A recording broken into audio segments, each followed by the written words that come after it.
I just bought 19 acres. Okay, hold on. I just said two lies. It's not officially mine. I close next week, so it's not mine yet. And it's not quite 19 acres. It's 18.98, but minor details. In this video, I want to talk about how I bought this piece of property. I am going to make this into a homestead.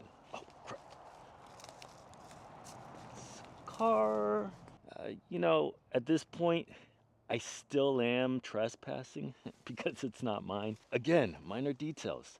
I want to talk about how I was able to get this property. I don't have a trust fund. I don't have, thousands and thousands of dollars in the bank. And to be honest, I've been wanting property for about 10 years now. And every year I think about buying property, I always come up with some excuse of why not to do it. Whether it's the wrong administration is in office, or the economy is bad, or gas prices are too high. There's a movement going on now and it's not the right time. Everyone has turned into zombies.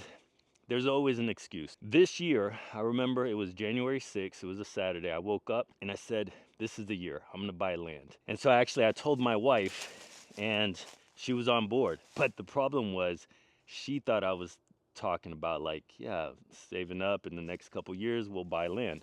No, I was talking about now. We started looking, and that's the first step. What I ended up doing initially, once I decided, hey, let's go, was I called my realtor, and he started looking on his end, and I did my due diligence and started looking on my end. The app that I used was Zillow, and what I ended up doing was I took out all the filters because I was not looking for any kind of dwelling. I wasn't looking for a house, so I didn't care about the amount of rooms. I didn't want bathrooms, square footage, none of that mattered. I wanted raw land because eventually I want to be able to build my own home. It's not all happening within the next couple months. This is all building up. I've got the piece of property first, or I'm getting the piece of property first. Then eventually comes the house, and again, the goal is to turn it into a homestead. All right, so started looking on Zillow, came across a lot of beautiful properties. The next thing that I did as I was looking on Zillow was deciding on how many acres I wanted. And I know you don't need to build a homestead on a lot of acres from what I've seen, but I wanted a minimum of 15 acres. Now, the reason why I wanted 15 acres is because I want some boundaries. I live in a cookie cutter neighborhood right now, and my next door neighbor, I can hear when he uses the bathroom. It's a little suburban neighborhood where all the houses pretty much look the same. I don't know, I just got tired of that. At least with some acreage, I can have the home site in the middle and just have borders, trees, distance. That's what I wanted. So I started looking for a minimum of 15 acres. When you're looking in your area, the price per acreage varies, and also depending on how close you are to civilization, hospitals, grocery stores, things like that.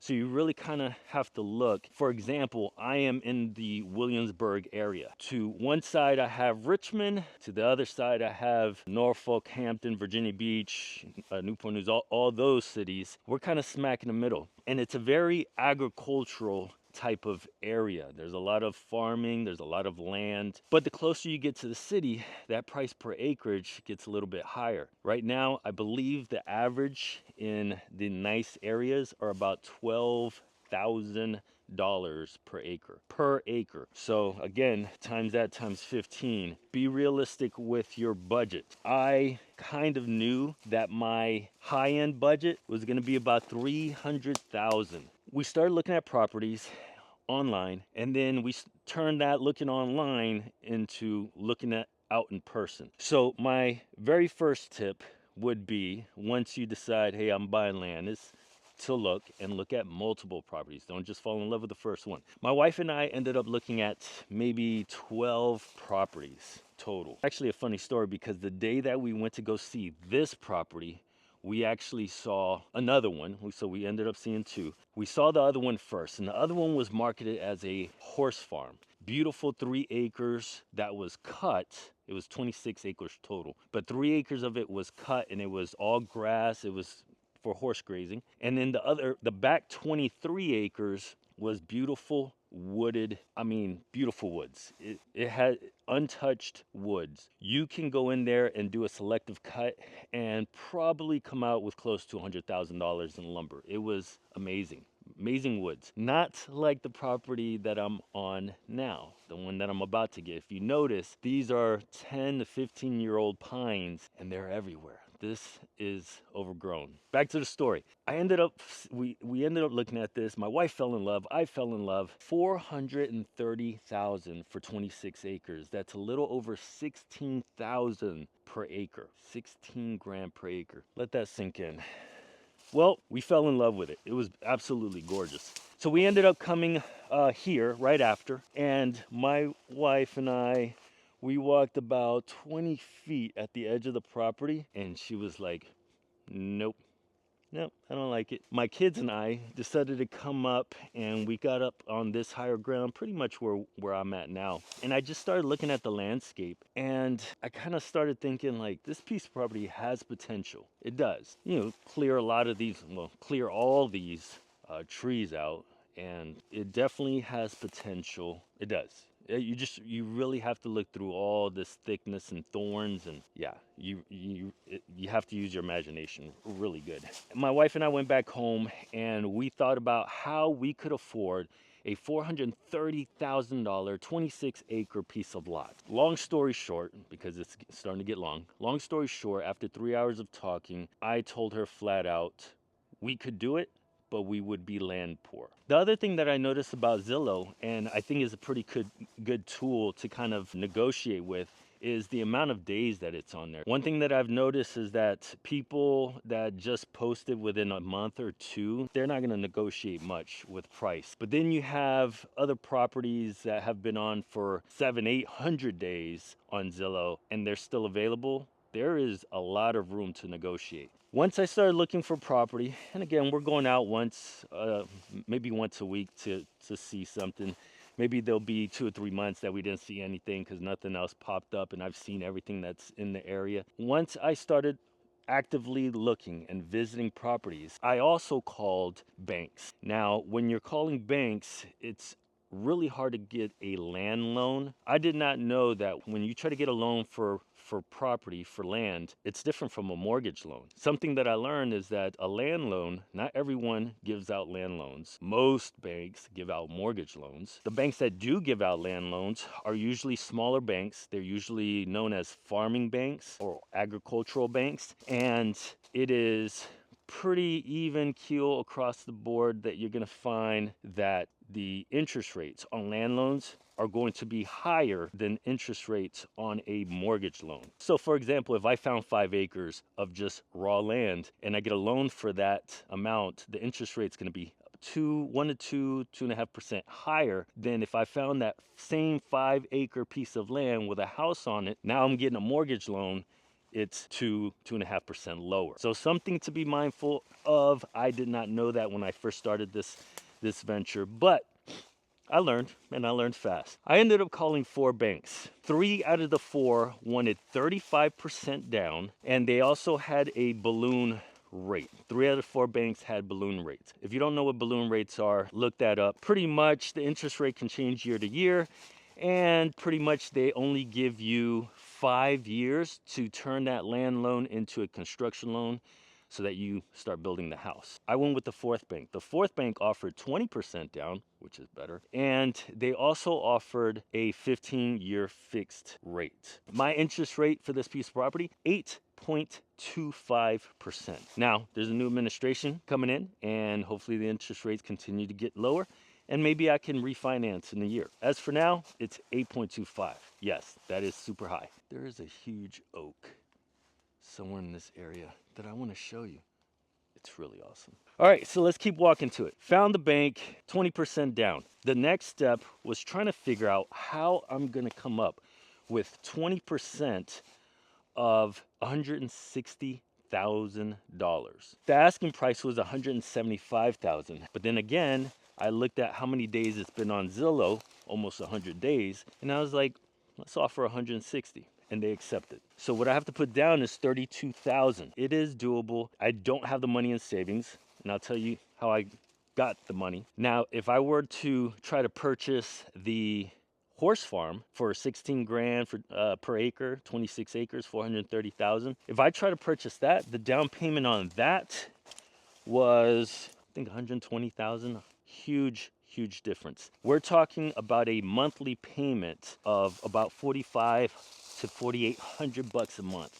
That's big. Versus this one, $160,000. We're looking at a $1,000 payment a month. How did I get 20% down? What I ended up doing was, as soon as I knew that I wanted to buy land, I kind of started looking at prices and about how much I needed for a down payment. Open up a HELOC, home equity line of credit. What that means is the house that I'm living in now, it's worth so much. I've paid down this much, and the difference, I got a loan for that amount. Home equity line of credits can be dangerous. It is a revolving type of loan, which means that when you pay it off, it's still open, so you can use that money again, kind of like a credit card. Also, just like a credit card, it is very high interest rates. So these are the types of loans that you want to pay off quickly. After putting in the offer, they accepted. The next step now was, we have 30 days to test. Your realtor can ask for 45 days, they can ask for 60 days. You can ask for as many days as you want to really get to know the property and to do some testing on it. Now,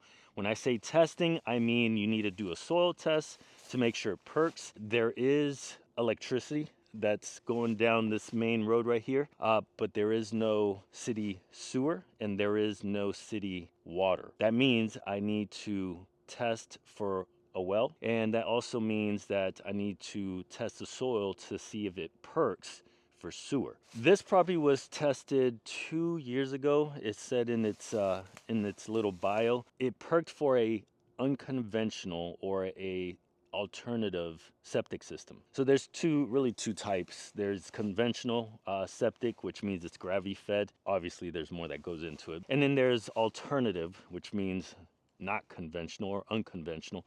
And there's different variations of that they can do, the builders can do, to get your sewage done correctly. Bottom line is, when they test for perking, water cannot go down and sink too fast down into the ground, or it's going to pollute the water systems around us. And it can't perk too slow, because then it'll make its way up back to what we're stepping on, and then we're going to be stepping on it. It has to perk just right. The fact that it did not perk for a conventional and that it was a unconventional or an alternative septic, I mean, it's not horrible, but it could be better. The price on a conventional is usually between $10,000 to $12,000. If you had a alternative or an engineered system, it's called different things, but that would be 25 to 30,000, and that, it's a huge difference. What we ended up doing, even though we knew that it already perked for a non-conventional and alternative and engineered system, however you want to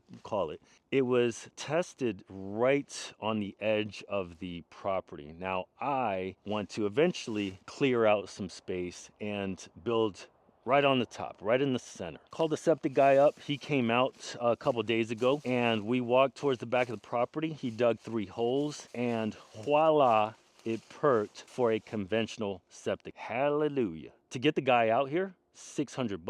But if you think about it, I just saved $15,000 to $20,000 now with a conventional versus an engineered septic. So that's awesome. That was awesome news. That happened a couple days ago. He came out here. He was out here for about an hour. Again, dug 3 holes and pretty much just checked the soil and seeing how much clay was on the ground. He would dig to 4 feet, then 5 feet. And yeah, then he was explaining the whole septic area and drain fields, and it's a very complicated system. I even tried to look some of the stuff up online and on YouTube, and just so I had some kind of knowledge before coming out here with him and talking to him. Yeah, I was all over the place. But he was able to explain a lot of cool things. Another thing that you want to know before fully committing to any piece of property are any types of restrictions, easements, encroachments, anything like that. So what I ended up doing, as soon as we put in the offer and they accepted, I called the county office and I said, hey, I'm looking at buying this property. It didn't even have an address. I had to give like the tax ID number or something. I ended up calling this person, told them the tax ID number of the property, and she looked it up online. There were no easements, no encroachments, there were no zoning issues, there were no lease or liens on it. The title company is also doing their background check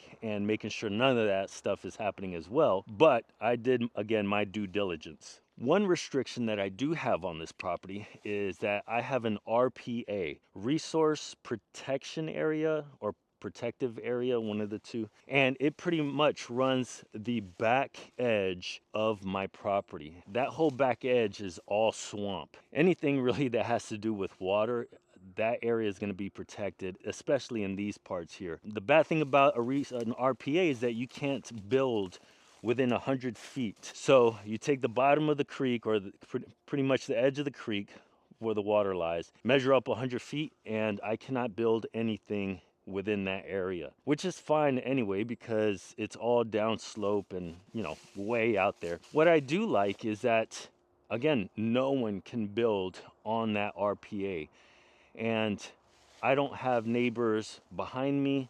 I don't have neighbors to the right of me. I have the road up in front, and I have two neighbors.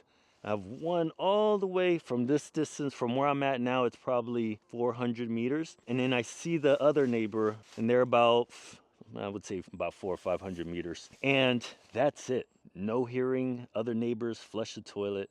It's going to be amazing. So restrictions, do your due diligence, call around, talking to the people from the county. I mean, that conversation maybe took 10 minutes.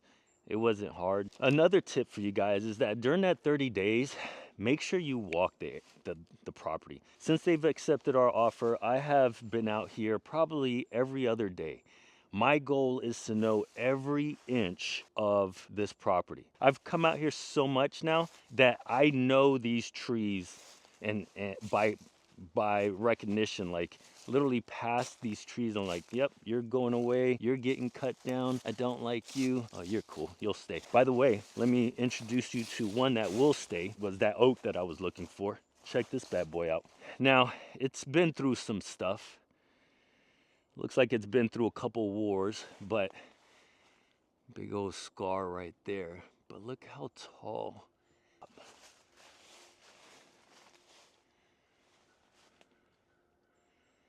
Yeah, it's awesome.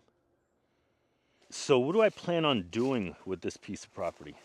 Right now, as you can see, it is 18.98 acres of nothing but what you see around me. I actually spoke with the neighbor that's over here, and she said about 10 to 12, 15 years ago, they had cut all this out. They lumbered all this, they took it to the mill. She said the whole area was beautiful as far as the landscape, and the sun sets right over here. Beautiful sunset, she said.